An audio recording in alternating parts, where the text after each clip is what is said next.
नमस्कार, आप देख रहे हैं राष्ट्रप्रथम। मैं हूं जिगर। नजर करते हैं हेडलाइन पर।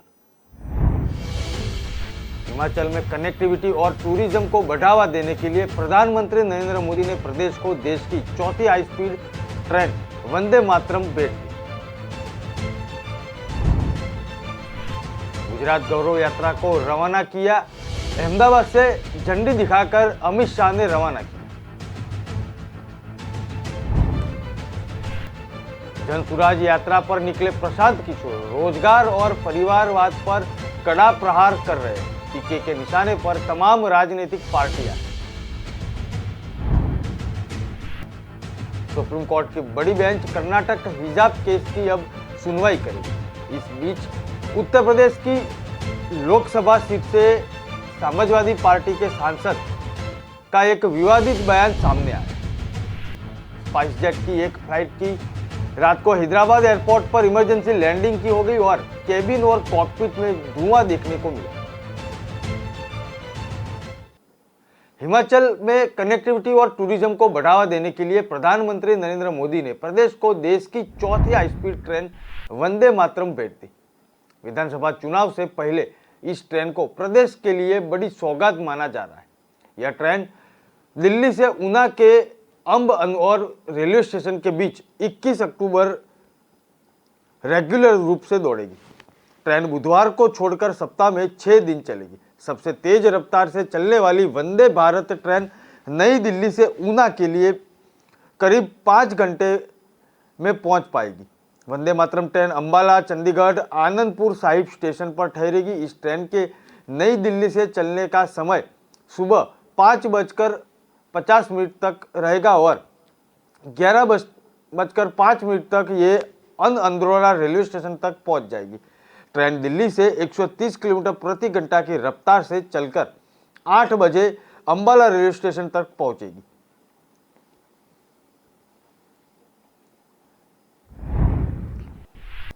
लोकसभा अध्यक्ष ओम बिरला ने गुजरात के सूरत में आयोजित राष्ट्रीय खेलों के समापन समारोह में प्रतिभागियों को संबोधित किया। इस अवसर पर उपराष्ट्रपति जगदीप धनखड़, गुजरात के राज्यपाल आचार्य देवव्रत, मुख्यमंत्री भूपेंद्र पटेल, सांसद और गुजरात सरकार के मंत्रीगण और विधायक मौजूद रहे।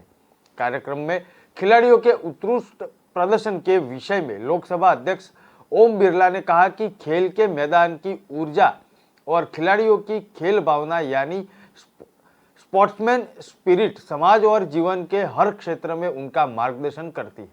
राजनीति, व्यापार अथवा शिक्षा का क्षेत्र हो, हर क्षेत्र में खेल भावना हमें प्रतिस्पर्धा को सकारात्मक रूप से लेना सिखाती है, ताकि हम सदैव दूसरे को साथ लेकर बिना किसी के प्रति मन में द्वेष रखे हुए निरंतर आगे बढ़ सके। खेलों से टीम वर्क की भावना का विकास होता है। कार्यक्रम में लोकसभा अध्यक्ष बिरला ने हर्ष व्यक्त किया कि इस वर्ष पहली बार राष्ट्रीय खेलों में पारंपरिक योगासन और मल्लखंब को भी शामिल किया गया है। यह खेल हमारी विरासत है और जिन पर हम सभी भारतीयों का गर्व है।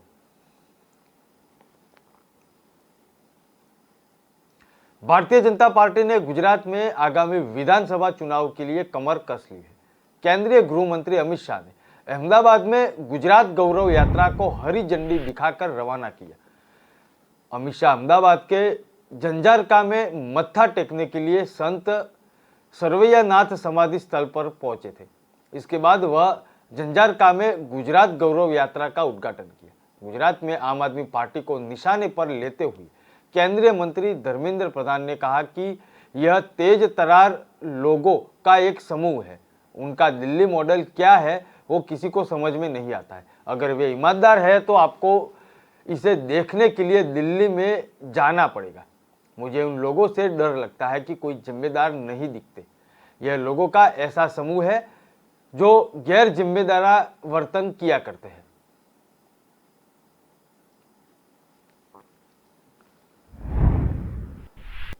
कर्नाटक में शिक्षण संस्थानों में हिजाब बैन के खिलाफ दायर याचिकाओं पर सुप्रीम कोर्ट की बड़ी बेंच सुनवाई करेगी। बेंच में शामिल दोनों जजों की राय अलग अलग है।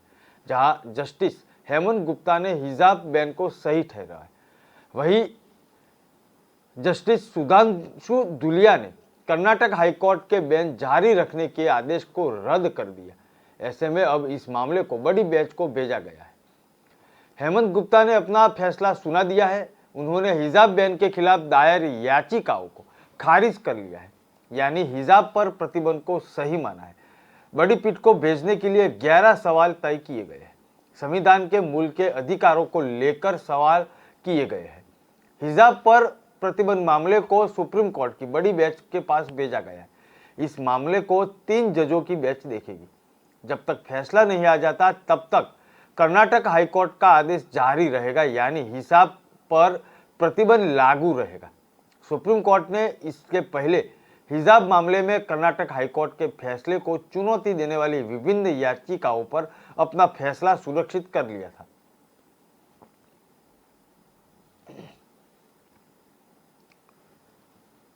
जनसुराज पद यात्रा पर निकले प्रशांत किशोर रोजगार और परिवारवाद पर कड़ा प्रहार करते नजर आ रहे हैं। पीके ने निशाने पर तमाम राजनीतिक पार्टियां हैं, लेकिन यह सबसे ज्यादा हमलावर नीतीश कुमार, लालू यादव और तेजस्वी यादव पर कर रहे हैं। पिछले दिनों से 9वीं पास बनेगा बिहार का सीएम, ऐसा कहकर पीके ने तेजस्वी यादव पर तंज कस लिया और अब पीके ने सुपर 30 के चर्चित डायलॉग के जरिए लालू यादव के परिवारवाद पर निशाना साधा। चंपारण के पिपरा पंचायत के स्थानीय लोगों के साथ बातचीत करते हुए पीके ने कहा कि राजा का लड़का राजा नहीं बनेगा। देश में अब लोकतंत्र है, जिसको जनता वोट करेगी वही राजा बनेगा। प्रशांत किशोर ने कहा, जब देश आजाद हुआ तो गांधी जी, आम्बेडकर जी ने जनता को अधिकार दिया था। राजा देश का वह बनता है जिसको आप चुनेंगे। देश में अब लोकतंत्र है, जिसको जनता वोट करती है। प्रशांत किशोर ने कहा कि यहाँ लोगों से बातचीत में बिहार के बच्चों के भविष्य के लिए वोट डालिए, न कि लालू, नीतीश या मोदी के नाम पर। वोट मांगने के राजनीतिक दल आएंगे, लेकिन आपको सजाग रहना है। आप अगर खुद नहीं सजाग रहेंगे तो आपकी जिंदगी कोई भी बड़ा से बड़ा नेता आपके बच्चों की जिंदगी नहीं बदल सकता। अपने वोट की कीमत समझने में आनी चाहिए।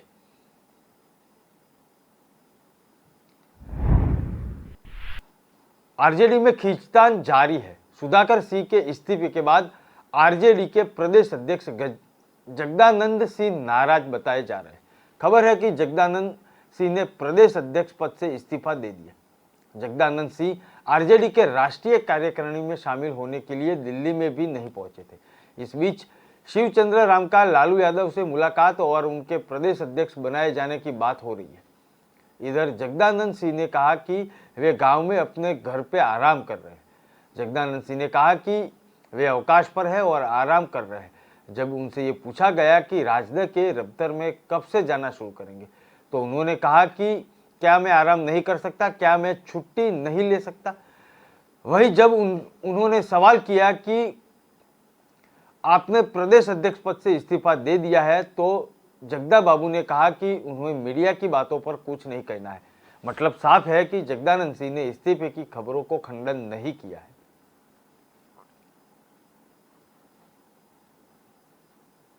सुप्रीम कोर्ट की बड़ी बेंच कर्नाटक हिजाब केस की सुनवाई करेगी। इस बीच उत्तर प्रदेश की संभल लोकसभा सीट से समाजवादी पार्टी के सांसद शकीर रहमान का एक विवादित बयान सामने आया है।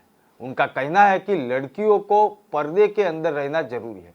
अगर वह बेपर्दा घूमेगी तो आवारा बढ़ेगी। और उन्होंने कहा कि हिजाब पर अगर प्रतिबंध लगा तो इससे मुस्लिम समुदाय को परेशानियां झेलनी पड़ती है। हालांकि उनका मानना है कि पूरे मसले पर सुप्रीम कोर्ट न्याय संगत फैसला करेगा। उन्होंने भाजपा सरकार पर माहौल खराब करने का आरोप लगाया। सुप्रीम कोर्ट ने कर्नाटका के शैक्षणिक संस्थानों में हिजाब पहनने पर प्रतिबंध लगाने के बाद उनको इनकार करने वाले कर्नाटक उच्च न्यायालय के फैसले को चुनौती देने वाली याचिका पर अलग अलग फैसला सुनाया था। ये ईमानदारी से एक मजहबी मामला है, इस्लाम का मामला है। इस्लाम के अंदर मतलब ये कि जवान बेटियां और जो हैं वो हैं औरतों के लिए हिजाब का हुक्म दिया गया है कि वो बापर्दा रहें। और बेपर्दा होकर बाज़ारों में गलियों में न घूमें। इससे चूँकि हालात बिगड़ते हैं, आवारगी बढ़ती है इससे। और आज अगर इसमें कोई पाबंदी लगाई जाती है कि हिजाब की ज़रूरत नहीं है, वो ये कहते हैं, तो इससे समाज को भी न सिर्फ इस्लाम को बल्कि समाज को नुकसान होगा।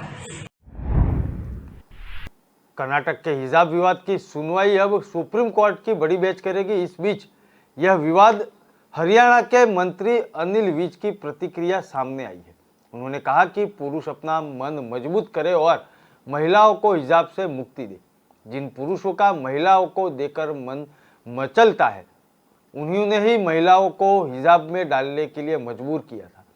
आवश्यकता है तो अपने मन को मजबूत करने की, परंतु सजा महिलाओं को दी गई।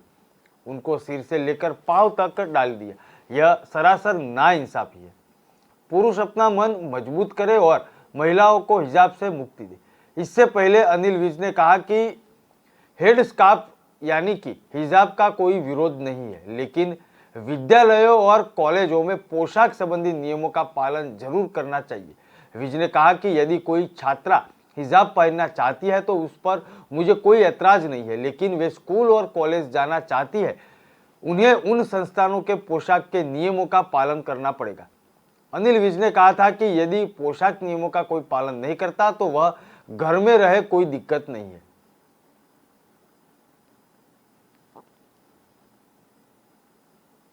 स्पाइस जेट की एक फ्लाइट की हैदराबाद एयरपोर्ट पर इमरजेंसी लैंडिंग की गई। कैबिन और कॉकपिट में धुआं दिखने के बाद यह फैसला लिया गया था। पायलट ने एयर ट्रैफिक कंट्रोल को अलर्ट किया था। इसके बाद ग्राउंड स्टाफ को अलर्ट कर दिया गया। डीजीसीजी ने बताया कि स्पाइस जेट का यह विमान गोवा से हैदराबाद जा रहा है। विमान में 85 यात्री सवार थे और राजीव गांधी इंटरनेशनल एयरपोर्ट पर सेफ लैंडिंग के बाद इमरजेंसी गेट से यात्रियों को नीचे उतारा गया। इस दौरान एक पैसेंजर के पैर में खरोच भी आई थी। इस मामले को लेकर जांच के आदेश दिए गए हैं। आपात लैंडिंग के कारण रात करीब 11 बजे हैदराबाद एयरपोर्ट 9 उड़ानों को डाइवर्ट किया गया था। इनमें से घरेलू उड़ान, अंतर्राष्ट्रीय और कार्गो फ्लाइट शामिल थी।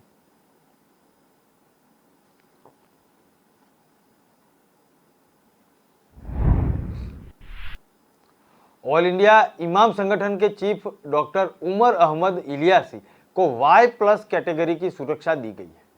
उन्होंने हाल ही में राष्ट्रीय स्वयंसेवक संघ के प्रमुख मोहन भागवत से मुलाकात की थी। इस दौरान इलियासी ने मोहन भागवत को राष्ट्रपिता भी बताया था। इसके बाद इलियासी को धमकियां मिल रही थी। केंद्रीय गृह मंत्रालय के सूत्रों के मुताबिक केंद्र सरकार की ओर से इलियासी को सुरक्षा दी गई है। इसके पहले इलियासी ने कहा था कि वह राष्ट्रीय स्वयंसेवक संघ प्रमुख मोहन भागवत को लेकर दिए गए बयान पर वह कायम है, जिसमें उन्होंने मोहन भागवत को राष्ट्र ऋषि और राष्ट्रपिता कहा था। उमर अहमद इलियासी ने 22 सितंबर दिल्ली में मोहन भागवत से मुलाकात के बाद यह बयान दिया था, जब भागवत उनसे मिलने के लिए कस्तूरबा गांधी मार्ग स्थित मस्जिद पहुंचे थे।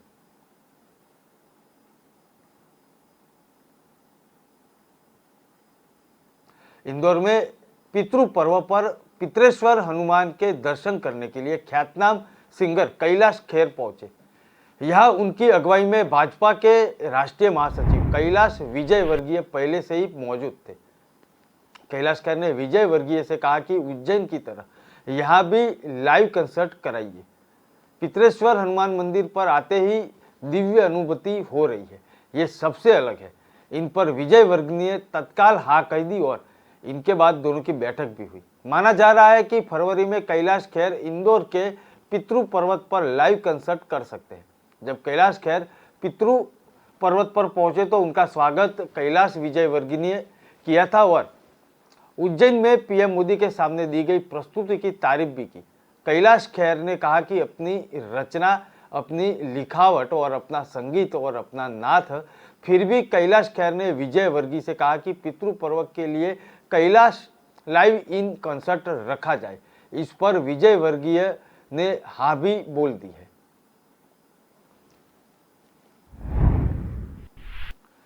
सुप्रीम कोर्ट ने आईटी एक्ट की धारा 66 के केस दर्ज करने पर गंभीर नाराजगी जताई है। कोर्ट ने 2015 में श्रेया सिंघल मामले में यह असंवैधानिक करार दिया था।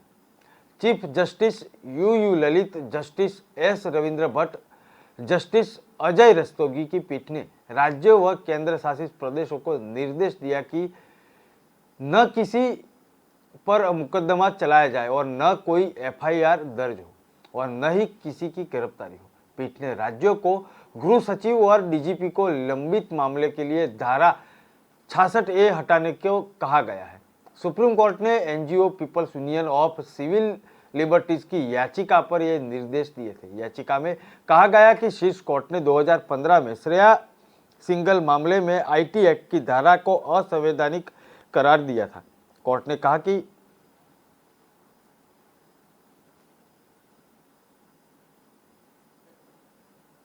खबरें और भी है, ब्रेक के बाद फिर मिलते हैं।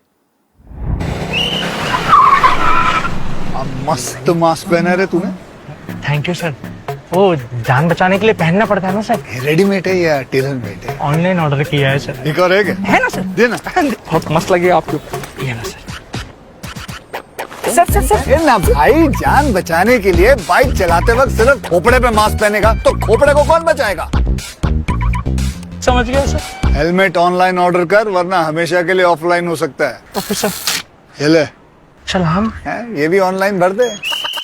हेलमेट पहने, ट्रैफिक नियमों का पालन करे, जिंदगी के सफर को सुरक्षित रखे।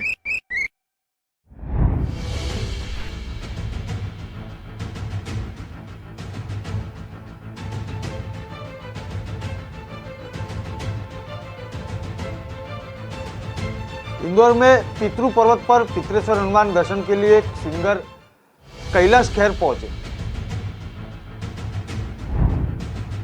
उत्तर प्रदेश के सिद्धार्थनगर जिले में बीती रात 2 जगह बांध टूटने से कई गांवों में पानी घुस गया। जगह से बांध टूटने के लिए कई गांवों में पानी घुस गया।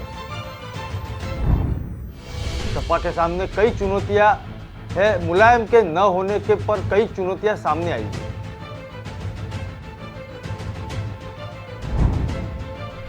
महाराष्ट्र के मुख्यमंत्री उद्धव ठाकरे ने 2 विपक्षी दलों को चेतावनी दी। तेज प्रताप यादव को मिला लिफाफा, ऑफिस पहुंचते ही टेबल पर मिला लिफाफा।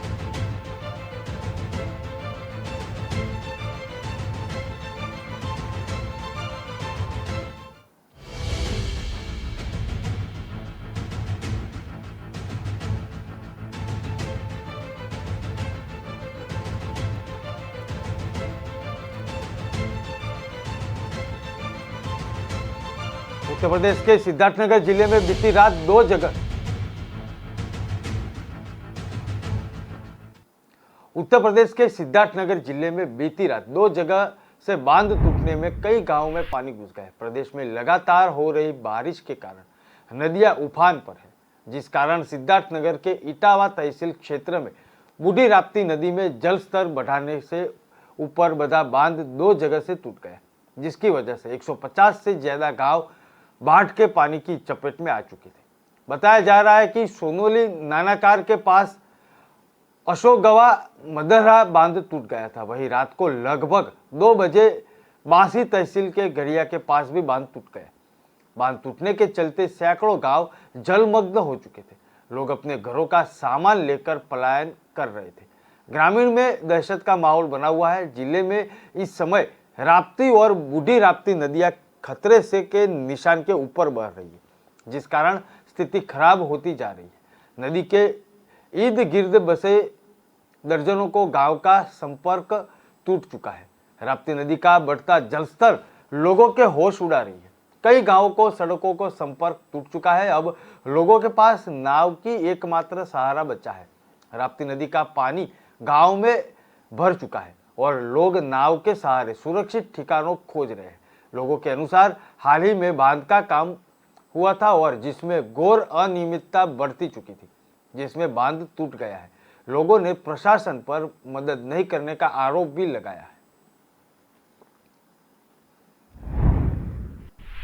कोलकाता के कुदघाट इलाके में मूवीज के स्टूडियो पर एक भीषण आग लगी थी। घटना की सूचना मिलने के बाद दमकल की 13 गाड़ियां मौके पर पहुंची। कड़ी मशक्कत के बाद आग को बुझा दिया गया। घटना की जानकारी देते हुए दमकल विभाग के एक अधिकारी ने बताया कि सुबह 6:40 पर आग लगी थी और कोई हताहत की खबर नहीं है। अधिकारी ने बताया कि टोलीगंज में भीड़भाड़ वाले इलाके में गोदाम में आग लगी थी और करीब 1 घंटे की कड़ी मशक्कत के बाद काबू पा लिया गया।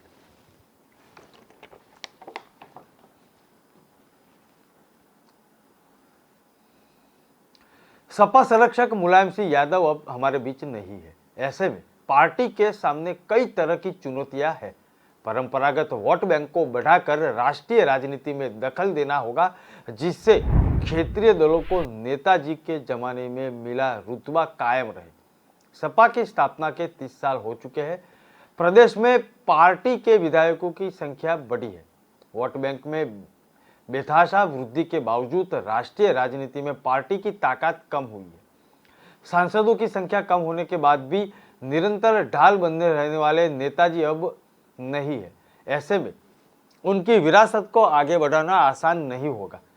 सियासी जानकारों का कहना है कि पार्टी को राष्ट्रीय राजनीति में आगे बढ़ाने के लिए रणनीति बदलनी होगी। यही सही है कि सपा दलित वोट बैंक को रिझाने में कोशिश कर रही है। इसका फायदा भी मिल सकता है, लेकिन यह सच्चाई भी स्वीकारनी होगी कि सपा के परंपरागत वोट बैंक यादव और मुस्लिम पर दूसरे दल नजर डाल रहे हैं। समाजवादी आंदोलन से निकले तमाम नेता या तो दुनिया से रुखसत हो चुके हैं और या दूसरे दलों में जा चुके हैं। ऐसे में मुलायम सिंह की सियासी रणनीति के सबक लेते हुए सभी जातियों के गुलदस्ते को सजाने का प्रयास करना होगा। इसके लिए सपा शीर्ष नेतृत्व को एक नए पुराने वफादारों की शिनाख्त करनी होगी।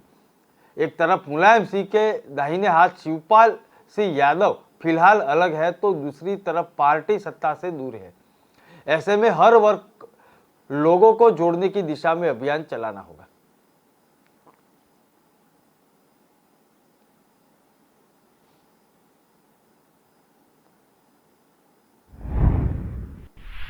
उत्तर प्रदेश के पूर्व मुख्यमंत्री और समाजवादी पार्टी के संरक्षक मुलायम सिंह यादव ने बीते 10 अक्टूबर को गुरुग्राम के मेदांता अस्पताल में आखिरी सांस ली थी। राजकीय सम्मान के साथ इटावा के सैफई में उनका अंतिम संस्कार भी किया गया। मुलायम के बेटे व पूर्व मुख्यमंत्री अखिलेश यादव ने उनकी चिता को मुखाग्नि दी थी। मुलायम सिंह के अंतिम संस्कार कार्यक्रम में सैफई में हुजूम उमड़ पड़ा था। चारों तरफ नेताजी अमर रहे ऐसे नारे लग रहे थे और नेताजी को श्रद्धांजलि दे रहे थे। वही सैफई में मुलायम सिंह यादव के घर पर शुद्धिकरण कार्यक्रम संपन्न भी हो चुका है। इस कार्यक्रम में मुलायम सिंह यादव के काफी करीब रहे उनके छोटे भाई शिवपाल यादव भी शामिल हुए। शिवपाल यादव इस समय इटावा की जसवंत नगर सीट से विधायक है। हालांकि वह अपनी पार्टी प्रसपा को सक्रिय रूप से आगे बढ़ाने में लगे हुए हैं। अखिलेश के साथ उनके मतभेद भी किसी से छिपे नहीं है, लेकिन नेताजी के निधन के बाद वह अखिलेश और यादव परिवार के साथ मजबूती के साथ खड़े दिखाई दिए। हालांकि शिवपाल यादव ने कहा कि जो भी जिम्मेदारी दी जाएगी वह निभाऊंगा। शिवपाल ने कहा कि अगर कोई जिम्मेदारी नहीं मिलती है तो कोई बात नहीं है। जो लोग हमारे साथ जुड़े हैं उन्हें सम्मान नहीं मिला है, इसलिए उन्होंने कोई पूछ नहीं रहा है। उन्हें साथ लेकर आएंगे, सबको इकट्ठा करने का काम करेंगे। मीडिया से बातचीत में शिवपाल ने नेताजी के साथ बिताए अपने बचपनों की याद भी साझा की।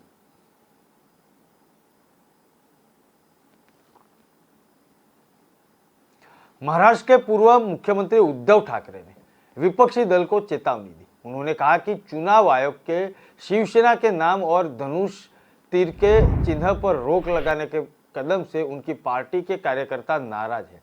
ऐसा विरोधियों की वजह से हुआ है। अब हमारे कार्यकर्ता अपने विरोधियों को सबक सिखाएंगे। दरअसल चुनाव आयोग ने शिवसेना के ठाकरे धड़े को मशाल चुनाव आवंटित किया है और शिवसेना में विवाद पर आदेश में चुनाव आयोग ने ठाकरे गुट के लिए पार्टी के नाम के रूप में शिवसेना उद्धव बाला साहेब ठाकरे और एकनाथ शिंदे समूह के नाम से बाला साहेब की शिवसेना आवंटित किया गया। उद्धव ठाकरे के नेतृत्व वाली महाविकास आघाड़ी सरकार इस साल जून में शिंदे के नेतृत्व में पार्टी नेतृत्व के खिलाफ विद्रोह के बाद गिर चुकी थी। शिंदे बाद में भाजपा के समर्थन में मुख्यमंत्री बने थे। पड़ोसी रायगढ़ जिले के उरण में अपनी पार्टी के कार्यकर्ताओं को संबोधित करते हुए उद्धव ठाकरे ने कहा कि उनका संगठन इसे नष्ट करने और मजबूत होकर उभरने की सभी प्रयासों का सामना करेगा। हम अपने विरोधियों को करारा सबक सिखाएंगे। हमारा खोखला खून यह सुनिश्चित करेगा कि हमारे विरोधियों को सबक सिखाया जाए। ठाकरे ने आगे कहा कि निकट भविष्य में शिवसेना की लहर होगी और हमारी पार्टी से मुख्यमंत्री होगा।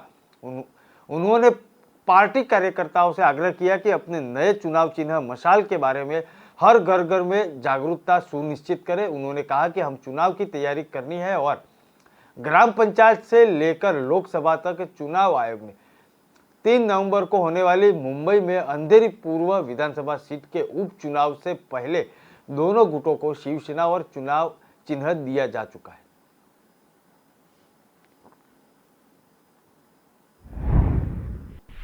भाजपा के राष्ट्रीय अध्यक्ष जेपी नड्डा ने द्वारका में केंद्रीय मंत्री भूपेंद्र यादव और अन्य के साथ नाव की सवारी की।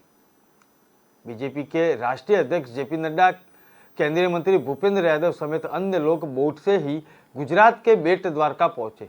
इससे पहले नड्डा ने महसाणा में गुजरात गौरव यात्रा को हरी झंडी दिखाई थी। इस अवसर पर एक जनसभा को संबोधित करते हुए नड्डा ने कहा कि भाजपा एक सक्रिय समर्थक है और नड्डा ने कहा कि जिम्मेदार और उत्तरदायित्व सरकार भी अभी फिलहाल केंद्र में और राज्य सरकार है। उन्होंने कहा कि भाजपा सरकार लोगों के मन की बात को समझाती है। भाजपा सरकार लोगों के मन की बात को समझती भी है। कांग्रेस ने वर्षों तक क्या किया वो भी समझाना होगा। भाइयों के खिलाफ खड़ा कर दिया था और जहां जरूरत थी वहां पानी की आपूर्ति नहीं की। जो विकास की यात्रा चलानी है उसे अटकाया और भटकाया। अब वे खुद फंस चुकी है। उन्होंने कहा कि गौरव यात्रा केवल गुजरात के लिए नहीं, पूरे भारत का गौरव स्थापित करने के लिए निकाली गई है।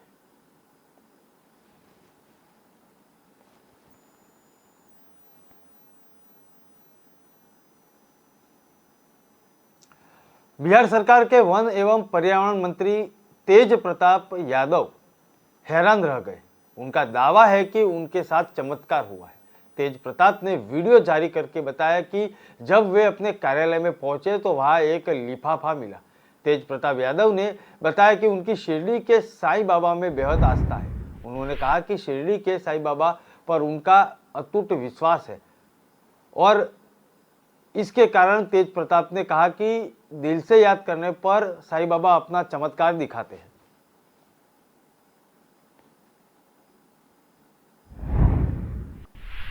उप मुख्यमंत्री देवेंद्र फडणवीस ने कहा कि अंधेरी पूर्व विधानसभा उपचुनाव के लिए उद्धव ठाकरे ने नेतृत्व में उम्मीदवार ऋतुजा लटके के इस्तीफे को अस्वीकार करने में कथित देरी में महाराष्ट्र सरकार की कोई भूमिका नहीं है। इससे पहले शिवसेना उद्धव बाळासाहेब ठाकरे पार्टी के नेता अनिल परब ने आरोप लगाया था कि ऋतुजा लटके पर मुख्यमंत्री एकनाथ शिंदे के नेतृत्व वाले धड़े बाबा साहेब की शिवसेना द्वारा दबाव डाला जा रहा है।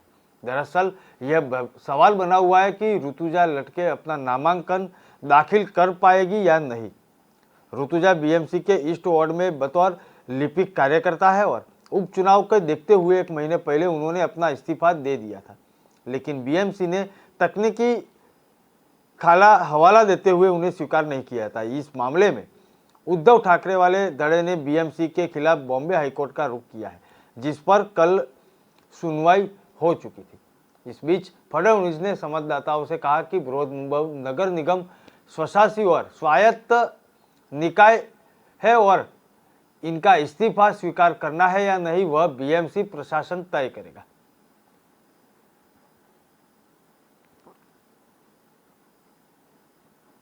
केरल नरबली केस में सीसीटीवी मिल चुका है और इसमें आरोपी तांत्रिक महिलाओं के साथ नजर आ रही है। पुलिस ने बताया कि उसने दोनों महिलाओं को सेक्स पॉर्न और मूवी और रुपयों के लालच में फंसाया था। 11 अक्टूबर को इस मामले का खुलासा हुआ था। पुलिस ने बताया कि जिन 2 महिलाओं की बलि चढ़ाई गई उन्हें तांत्रिक मोहम्मद सफी की डॉक्टर बगावल सिंह और उनकी पत्नी लैला तक लेकर आया था। तीनों को पुलिस ने गिरफ्तार कर लिया है। पद्मा और रोसेलिन की बलि 27 सितंबर को दी गई थी, लेकिन मामला 11 अक्टूबर को सामने आया। सीसीटीवी फुटेज 26 सितंबर का है, यानी जिस दिन पद्मा लापता हुई थी इसके बाद उनके घर से आसपास लगे सीसीटीवी कैमरों की जांच की गई। वीडियो में पद्मा को लेकर सफेद स्कॉर्पियो में चढ़ते हुए और बाद में एक सड़क पार करते हुए देखा गया। उनके साथ आरोपी मोहम्मद सफी भी था और उसके बाद पद्मा के सेलफोन की लोकेशन को फॉलो किया गया, जो टीम को सफी ले गई थी। 9 अक्टूबर को पुलिस ने सी के पड़ोसी जॉन थॉमस के घर में लगे सीसीटीवी की जांच की और इसके बाद सफेद स्कॉर्पियो और पद्मा दोनों दिखाई दी रही है।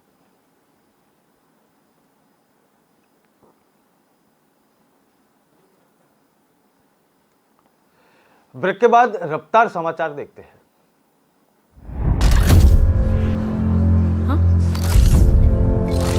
Hello ladies. नील, मेरी चांद के लिए चांद का टुकड़ा।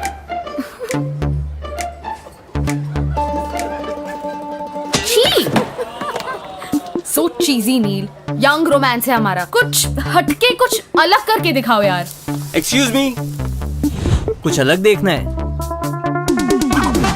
आपके Amazon शॉपिंग ऐप में है मिनी टीवी। यहाँ मिलेंगे अतरंगी शोज, वो भी free. Amazon mini TV. Young जनता को यही मानता। थोड़ा स्पेस मिलेगा?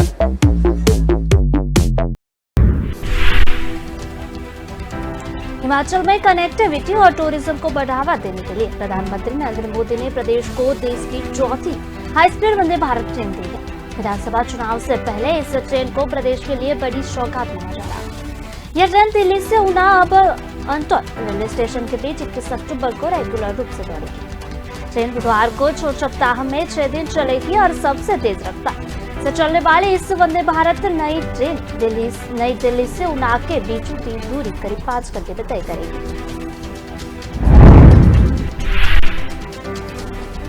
वंदे भारत ट्रेन अंबाला, चंडीगढ़ और आनंदपुर साहिब स्टेशन पर ठहरेगी। इस ट्रेन को नई दिल्ली से चलने का समय सुबह 5:50 पर रहेगा और 11:05 पर यह अंतोरा रेलवे स्टेशन पहुंचेगी। ट्रेन दिल्ली से 130 किलोमीटर प्रति घंटा की रफ्तार से चलकर 8 बजे अंबाला रेलवे स्टेशन पहुंचेगी और यहां से ट्रेन 110 किलोमीटर प्रति घंटा की रफ्तार से चलेगी और सुबह 8:40 पर चंडीगढ़ पहुंचेगी।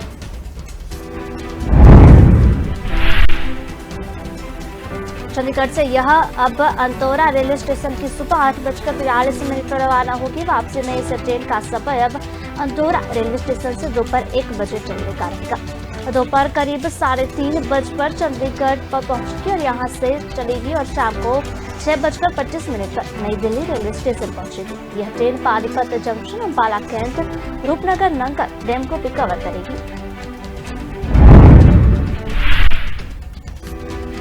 लोकसभा अध्यक्ष ओम बिरला ने बुधवार को गुजरात के सूरत में आयोजित 36वें राष्ट्रीय खेलों के समापन समारोह में प्रतिभागियों को संबोधित किया। इस अवसर पर उपराष्ट्रपति जगदीप धनखड़, गुजरात के राज्यपाल आचार्य देवव्रत, मुख्यमंत्री भूपेंद्र पटेल, सांसद और गुजरात सरकार के मंत्रीगण और विधायक मौजूद रहे। कार्यक्रम में खिलाड़ियों को उत्कृष्ट प्रदर्शन के विषय में लोकसभा अध्यक्ष ओम बिरला ने कहा कि खेल में मैदान की ऊर्जा और खिलाड़ियों की खेल भावना यानी स्पोर्ट्समैनशिप स्पिरिट समाज और जीवन हर क्षेत्र में उनका मार्गदर्शन करती है। राजनीति, व्यापार अथवा शिक्षा के क्षेत्र में हर क्षेत्र में खेल भावना हमें प्रतिस्पर्धा को सकारात्मक रूप में लेना सिखाती है, ताकि हम सदैव दूसरों को साथ लेकर बिना किसी के प्रति मन में द्वेष निरंतर आगे बढ़ते रहें। खेलों से टीम वर्क की भावना का विकास होता है और कार्यक्रम में लोकसभा अध्यक्ष बिरला ने हर्ष व्यक्त किया और इस वर्ष की पहली बार राष्ट्रीय खेलों में पारंपरिक योगासन और मल्लखंभ को भी शामिल किया गया है। यह खेल हमारी विरासत है जिन पर सभी भारतीयों को गर्व है। खेलों को बढ़ावा देने के लिए सरकार की पहल है। इस बारे में बोलते हुए लोकसभा अध्यक्ष बिरला ने कहा कि खेल के प्रति सरकार की समर्पण के कारण खिलाड़ियों का हौसला बढ़ा है।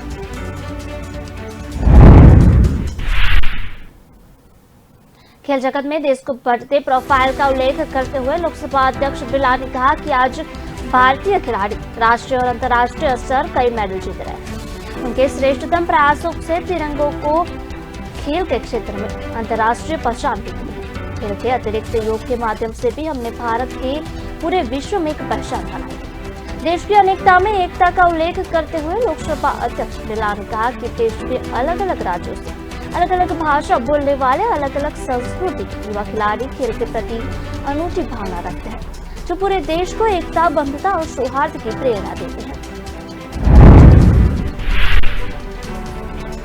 खेल हमारे सर्वांगीण विकास के लिए अत्यंत महत्वपूर्ण है, जिसके शारीरिक बौद्धिक क्षमता के साथ साथ चरित्र का निर्माण होता है। लोकसभा अध्यक्ष बिरला ने खेल समेत हर क्षेत्र में महिलाओं के बढ़ती सहभागिता के विषय में कहा कि आज देश की बेटियां मात्र खेल में ही नहीं बल्कि समाज के हर क्षेत्र में, शिक्षा में, विज्ञान में, तकनीक में भारत का गौरव बढ़ा रही है। उन्होंने खुशी जाहिर की कि राष्ट्रीय और अंतर्राष्ट्रीय स्तर पर खेलों में भारत की महिला खिलाड़ियों ने लगातार हमारे देश का नाम बढ़ाया है।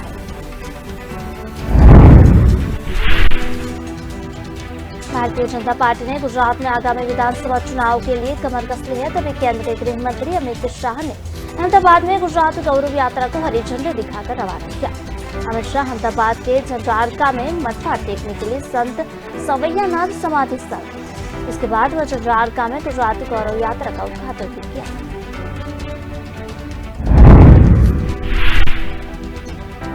गुजरात में आम आदमी पार्टी को निशाने पर लेते हुए केंद्रीय मंत्री धर्मेंद्र प्रधान ने कहा कि यह तेज तर्रार लोगों आपका श्रम है। उनका दिल ही मॉडल क्या है? अगर वे ईमानदार है तो आपको इसे देखने के लिए दिल्ली ले जाए। मुझे इन लोगों से डर लगता है जो कोई जिम्मेदारी नहीं दिखाते। यह लोगों का ऐसा समूह है। कर्नाटक में शिक्षण संस्थानों में हिजाब बैन के खिलाफ दायर याचिकाओं पर अब सुप्रीम कोर्ट की बड़ी बेंच सुनवाई करेगी। बेंच में शामिल दोनों जजों की राय अलग अलग है। तभी जस्टिस हेमंत गुप्ता ने हिजाब बैन को सही ठहराया। वहीं जस्टिस सुधांशु लोधिया ने कर्नाटक हाईकोर्ट के बैन जारी रखने के आदेश को रद्द कर दिया। ऐसे में अब इस मामले में बड़ी बेंच में भेजा गया है।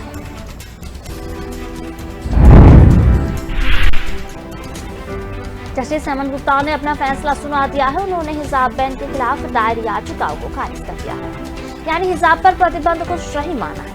बड़ी पीठ को भेजने के लिए 11 सवाल तय किए गए हैं। संविधान के इन मूल के अधिकारों को लेकर सवाल तय किए गए हैं।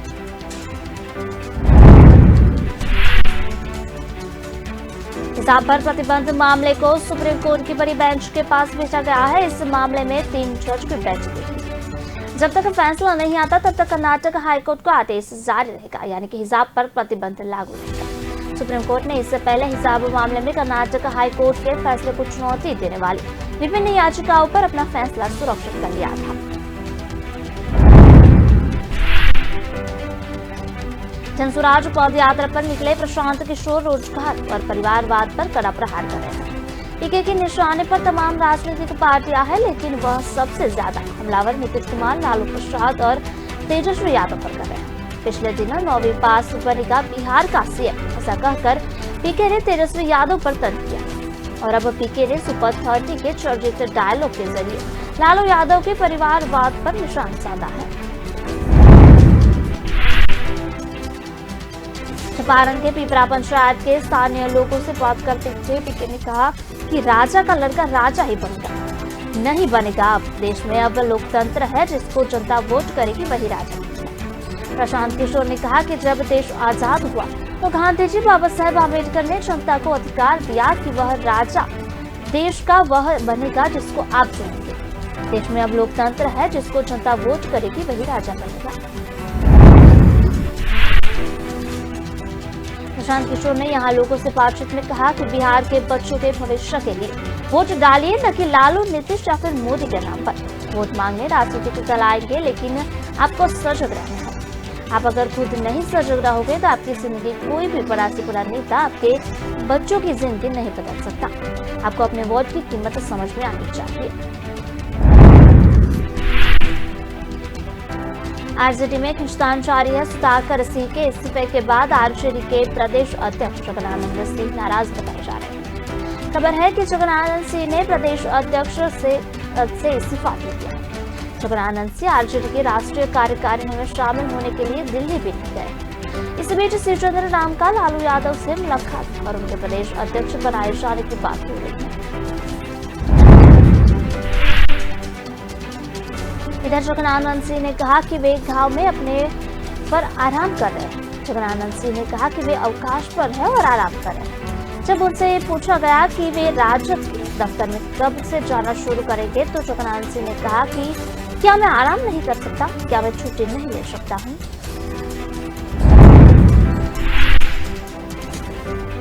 वहीं जब उनसे सवाल किया गया तो कहा जा रहा है कि अपने प्रदेश अध्यक्ष पद से इस्तीफा दे दिया है। तो झपटा बाबू ने कहा उन्हें मीडिया की बातों पर कुछ नहीं कहना है, मतलब कि जगनानंद सिंह इसलिए की खबरों का खंडन नहीं किया।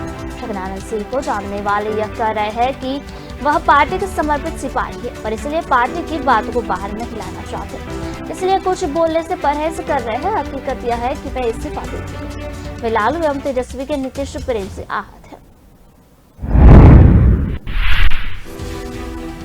सुप्रीम कोर्ट की बड़ी बेंच कर्नाटक हिसाब केस से अब सुनवाई करेगी। इस बीच उत्तर प्रदेश की संभल लोकसभा सीट से समाजवादी पार्टी के सांसद शफीर रहमान के एक विवादित बयान सामने आया है। उनका कहना है कि लड़कियों को पर्दे के अंदर रहना जरूरी है।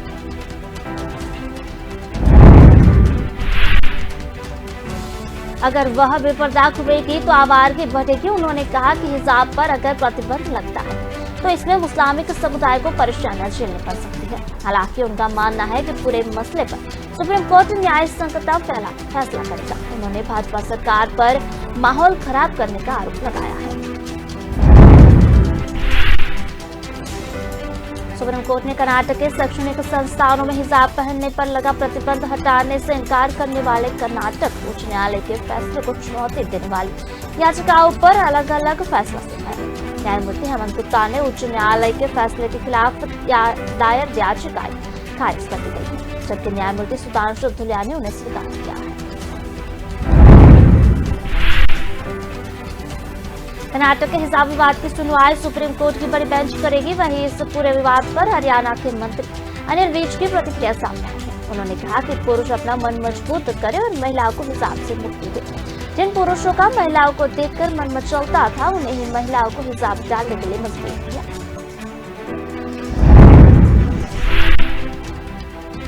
आवश्यकता तो अपने मन को मजबूत करने की थी, परंतु सजा महिलाओं को दी गई। उनको सिर से लेकर पांव तक डांट दिया गया। यह सरासर नाइंसाफी है। पुरुष अपना मन मजबूत करे और महिलाओं को हिजाब से मुक्ति दे। इससे पहले अनिल विज ने कहा था कि हेड्सपा यानी कि हिजाब का कोई विरोध नहीं है, लेकिन विधायकों को और कॉलेजों में पोशाक संबंधी नियमों का पालन करना जरूर जाना चाहिए। विज ने कहा था कि यदि कोई छात्र हिजाब पहनना चाहते हैं तो उस पर मुझे कोई एतराज नहीं, लेकिन वे स्कूल और कॉलेज जाना चाहती है तो उन्हें संस्थानों के पोशाक नियमों का पालन करना चाहिए। अनिल विज ने कहा था कि यदि पोशाक नियमों का कोई पालन नहीं करता तो वह घर में रहे, कोई दिक्कत नहीं है।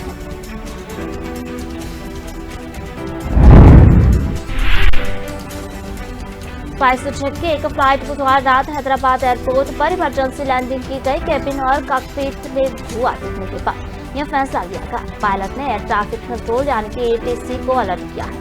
इसके बाद में ग्राउंड स्टाफ को अलर्ट किया गया और सुरक्षित लैंडिंग की। DDCA ने बताया कि स्पाइस जेट का Q400 विमान गोवा से हैदराबाद आ रहा था। इस विमान में 4 से यात्री सवार थे और राजीव गांधी इंटरनेशनल एयरपोर्ट पर सेफ लैंडिंग के बाद इमरजेंसी गेट से यात्री को नीचे उतारा गया। इस दौरान एक पैसेंजर को पैर में मोच आई और इस मामले को लेकर जांच के आदेश दिए गए हैं।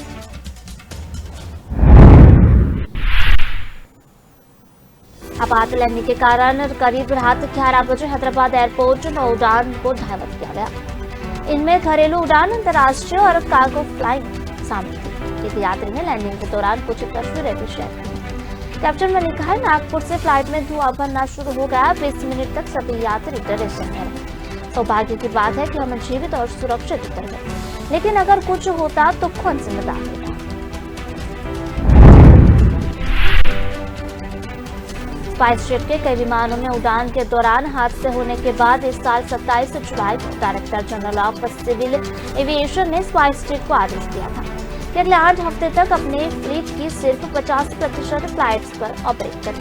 तब से एयरलाइन आर्थिक रूप से संघर्ष कर रही है। इन 8 हफ्तों की समय सीमा खत्म होने से पहले पिछले महीने DGCA ने नया आदेश जारी किया कि प्रतिबंध को 19 अक्टूबर तक आगे बढ़ा दिया।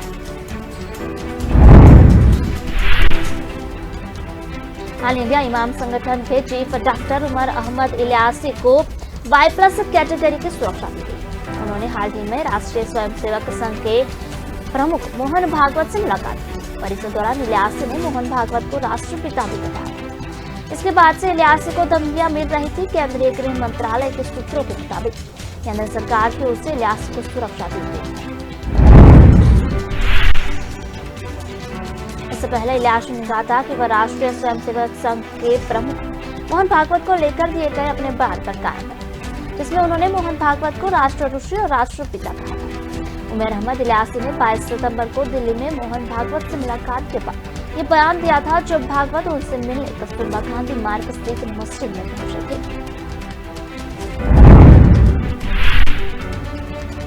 इंदौर में बुधवार को पितृ पर्वत पितरेश्वर हनुमान के दर्शन ख्यात सिंगर कैलाश खेर पहुंचे। यहाँ उनकी आगवानी में भाजपा के राष्ट्रीय महासचिव कैलाश विजयवर्गीय पहले से ही कार से उतरते ही कैलाश खेर ने विजयवर्गीय से कहा कि उज्जैन की तरह यहाँ भी लाइव कंसर्ट कराई। केरल नरबली केस में CCTV भी मिल चुका है। इसमें आरोपी तांत्रिक महिला के साथ नजर आ रहा है। बेतिया में घर में ताबड़तोड़ फायरिंग की गई। 4 लोगों की गोली मारकर हत्या और 2 गंभीर। राजस्थान में बिजली कटौती की समस्या जल्द खत्म होने वाली है। प्रदेश के करीब 1 करोड़ से ज्यादा उपभोक्ताओं को इससे राहत मिलेगी। वहीं प्रदेश में चल रहे कोयला संकट को लेकर भी जल्द ही राहत मिलने के आसार हैं।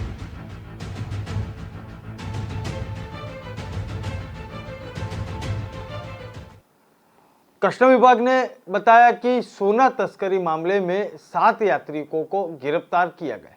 उसके पास 22 लाख रुपयों की विदेशी मुद्रा भी जब्त की गई थी। ये यात्री सोने को ब्रेड स्लाइस व अन्य रूपों से छिपाकर लाए थे। मुंबई एयरपोर्ट पर तैनात सीमा शुल्क विभाग की टीम को बड़ी कामयाबी मिली। टीम ने 11 व 12 अक्टूबर को 4 अलग अलग मामलों में कार्यवाही करके 15 किलो सोना जब्त किया था। उनकी कीमत 8 करोड़ रुपए के आसपास की गई है। कस्टम विभाग ने बताया कि सोना तस्करी मामले में 7 यात्रियों को गिरफ्तार किया गया है। उनके पास 22 लाख रुपए की विदेशी मुद्रा भी जब्त की गई थी। ये यात्री सोने को ब्रेड स्लाइस अन्य रूपों से छिपाकर लाए थे।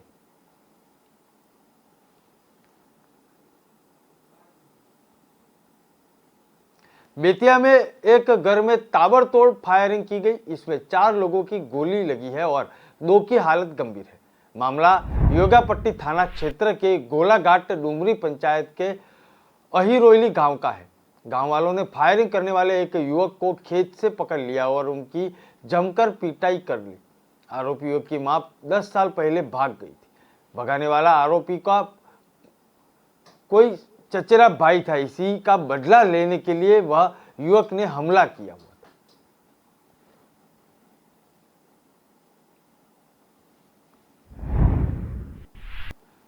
खनन माफिया के खिलाफ उत्तराखंड के काशीपुर में दबिश देने पहुंचे मुरादाबाद पुलिस पर हमले और महिला की मौत के मामले में पुलिस के क्रॉस फायरिंग के दावों को फॉरेंसिक साइंस लेबोरेटरी की टीम ने खारिज कर लिया। जॉइंट डायरेक्टर डॉक्टर दयाल शरण ने बातचीत में बताया कि घटनास्थल का मुआयजा करने के बाद प्रथम दृष्टया क्रॉस फायरिंग को कोई सबूत नहीं मिले।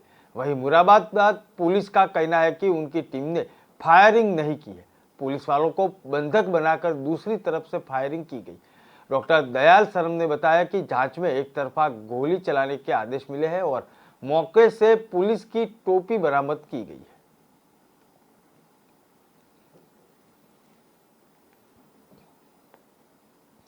राजस्थान में बिजली कटौती की समस्या जल्द ही खत्म होने वाली है। प्रदेश के करीब 1 करोड़ से ज्यादा उपभोक्ता को इसमें राहत मिल सकती है। वहीं प्रदेश में चल रहे कोयला संकट को लेकर भी जल्द ही राहत मिलने वाले ऐसे समाचार मिल रहे हैं। राजस्थान सरकार की बिजली कंपनी राजस्थान विद्युत उत्पादन निगम लिमिटेड और केंद्रीय कोयला मंत्रालय की कोल इंडिया लिमिटेड के बीच एमओयू हुआ। इस एमओयू के तहत कोल इंडिया राजस्थान में 1190 मेगावाट कैपेसिटी का सोलर प्रोजेक्ट लगाएगी। इसमें 5500 करोड़ का निवेश होगा और यह कंपनी सालाना 2 करोड़ रुपये सोलर पार्क के ऑपरेशन और मेंटेनेंस के बदले देगी। जमीन की डीएलसी रेट के अनुपात में 7.5% राशि सालाना दी जाएगी। जयपुर के होटल मेरिटेन के केंद्रीय कोयला मंत्री प्रहलाद जोशी, सीएम अशोक गहलोत और एनर्जी मिनिस्टर भंवर सिंह भाटी की मौजूदगी थी।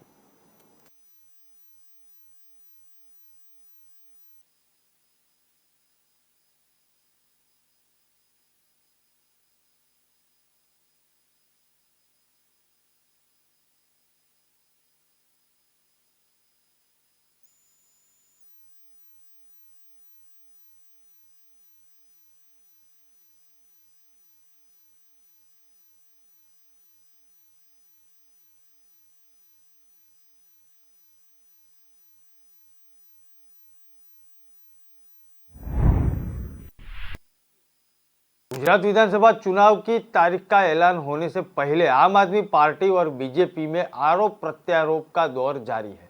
प्रधानमंत्री नरेंद्र मोदी के खिलाफ गुजरात प्रदेश की आम आदमी पार्टी के अध्यक्ष गोपाल इटालिया द्वारा की गई आपत्तिजनक टिप्पणी को लेकर भाजपा आम आदमी पार्टी पर जबरदस्त तरीके से हमलावर है। गोपाल इटालिया का वीडियो सोशल मीडिया पर वायरल होने के बाद राष्ट्रीय महिला आयोग ने भी गोपाल इटालिया को समन्स भेज दिया। महिला आयोग के इस कदम को लेकर आम आदमी पार्टी के कार्यकर्ता दिल्ली में राष्ट्रीय महिला आयोग की अध्यक्ष रेखा शर्मा के कार्यालय के बाहर प्रदर्शन कर रहे थे। इस बीच रेखा शर्मा ने आप नेताओं पर गंभीर आरोप लगाते हुए कहा कि उनकी जान को आपसे खतरा है। राष्ट्रीय महिला आयोग के चीफ रेखा शर्मा ने आप समर्थन पर जबरन घर में घुसने का आरोप लगाया और आप कार्यकर्ताओं ने मुझे घर से बाहर नहीं निकलने को दिया और रेखा शर्मा ने बताया कि आप समर्थकों से जान से खतरा बताया गया और हम उनके द्वारा गेट को पुश करने के लिए और अंदर लगातार आने की कोशिश कर रहे थे और लगातार ट्वीट कर रहे हैं और ये लोग इन्वेस्टिगेशन करने में मामले में प्रॉपर जवाब नहीं दे रहे। पुलिस को बोला है कि इनके खिलाफ एक्शन लिया जाए और मुझे अपनी लाइफ के लिए थ्रेटन लगाना जाए। इस बीच गोपाल इटालिया को हिरासत में ले लिया गया था। मनीष सिसोदिया ने गोपाल इटालिया को हिरासत में लिए जाने को लेकर प्रतिक्रिया देते हुए जिन लोगों ने गोपाल इटालिया को हिरासत में लिया है वह केवल इस तरह की राजनीति के बारे में जानते हैं।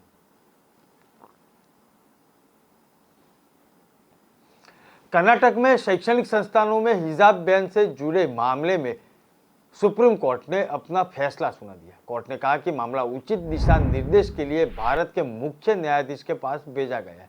सुप्रीम कोर्ट के फैसले के बाद संभल के सांसद शफीक उर्रहमान बर्क ने हिजाब को जरूरी बताया और बेपर्दा होकर घूमने वाली औरतों को आवारगी बढ़ेगी ऐसी भी बात कही।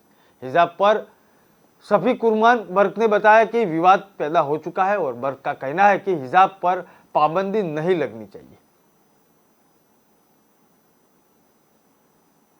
लेकिन सुप्रीम कोर्ट में भी जब नीचे दो राय चल रही हैं तो महाराज सुप्रीम कोर्ट को अपनी राय बताए कि इसमें उनका फैसला क्या है। आया इसको वो इस्लाम जो मुस्लिम लड़कियां हैं उनको इसकी हिजाब की इजाज़त देते हैं नहीं देते हैं। तो ये कोई मैं समझता हूँ कि गवर्नमेंट की पॉलिसी तो मुल्क की तरक्की के लिए, इस मुल्क को जोड़ने के लिए, एक साथ सबको मिलकर रहने के लिए, मोहब्बत के लिए होनी चाहिए। 4 सेवानिवृत्त जज और भारत के एक पूर्व गृह सचिव ने साल 2020 में दिल्ली के उत्तर पूर्वी इलाके में हुए सांप्रदायिक दंगों पर एक रिपोर्ट जारी की। रिपोर्ट के मुताबिक एक सोची समझी रणनीति के तहत मुस्लिम विरोधी नैरेटिव का फैलाया गया था जिससे हिंसा भड़क उठी। इसमें कहा गया कि नफरत भरे नैरेटिव और असंदेशों के प्रचार में मीडिया ने भी अहम भूमिका निभाई। रिपोर्ट में कहा गया कि सार्वजनिक विमर्श के नफरत भरे असंदेशों को हिंसा से सीधा संबंध है। ऐसा लगता है कि नफरत से भरी सामग्री के प्रसार को रोकने या फैलाने वाले खिलाफ कार्रवाई करने के लिए संस्थागत इच्छा शक्ति की भारी कमी है। सोशल मीडिया पर खतरनाक सामग्री को कंट्रोल या रेगुलेट करने में साथ ही स्वतंत्र विचारों को जगह देने का एक चुनौती भी सामने है। रिपोर्ट में दिल्ली पुलिस की जांच पर गंभीर सवाल उठाए। इस रिपोर्ट में दिल्ली पुलिस के अलावा केंद्रीय गृह मंत्रालय, दिल्ली सरकार और मीडिया की भूमिका पर भी सवाल उठाए। सीएए विरोधी प्रदर्शन के दौरान हिंसा को भड़काना और मुस्लिम समुदाय के खिलाफ नफरत पैदा करना और कई मुख्य धाराओं के अंग्रेजी और हिंदी समाचार चैनलों द्वारा दिखाई जाने वाली खबरों के परिणाम थी। पूर्वी जज की इस कमेटी ने अपनी रिपोर्ट का नाम uncertain justice A citizens committee report on the north east Delhi violence 2020 रखा है। उत्तर प्रदेश सरकार ने कैबिनेट की बैठक में एक नई इलेक्ट्रिकल वाहन नीति 2022 को मंजूरी प्रदान की। लोक भवन में योगी आदित्यनाथ कैबिनेट ने धान का खरीद मूल्य के साथ 30 प्रस्तावों पर अपनी मोहर लगा दी। मुख्यमंत्री योगी आदित्यनाथ की अध्यक्षता में संपन्न कैबिनेट की बैठक में 30 प्रस्तावों पर मुहर लग चुकी है। कैबिनेट ने नई इलेक्ट्रिकल वाहन नीति 2022 को मंजूरी दी। इसके साथ इलेक्ट्रिकल वाहनों को 15% सब्सिडी भी मिलेगी। 2022-23 में धान का मूल्य 2020 रुपया प्रति क्विंटल तथा 2060 रुपया प्रति क्विंटल के हिसाब से तय किया गया।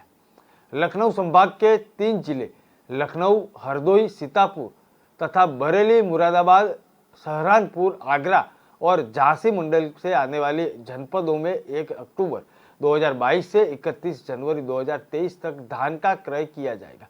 इसी प्रकार के 1 नवंबर 2022 से 28 फरवरी 2023 तक लखनऊ, रायबरेली और उन्नाव तथा चित्रकूट, कानपुर, अयोध्या में ये खरीदान होगी। धान के क्रय करने का समान समय 9 बजे से शाम 4 बजे तक तय किया गया है।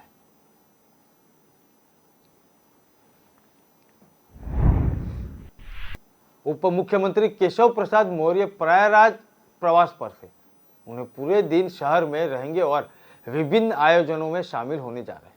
कुछ पार्टी कार्यकर्ताओं के घर पर भी जाएंगे और सर्किट हाउस में जन सुनवाई करने के बाद उन्होंने विभागीय अफसरों के साथ विकास कार्यों को भी समीक्षा की थी।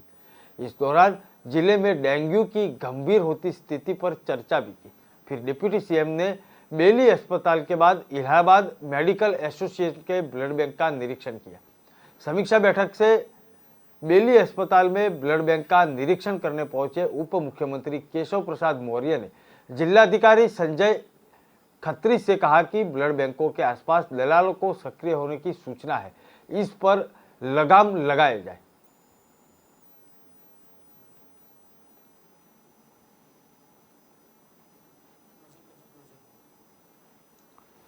देश दुनिया की खबरें देखने के लिए राष्ट्र प्रथम पर देखते रहिए। नमस्कार।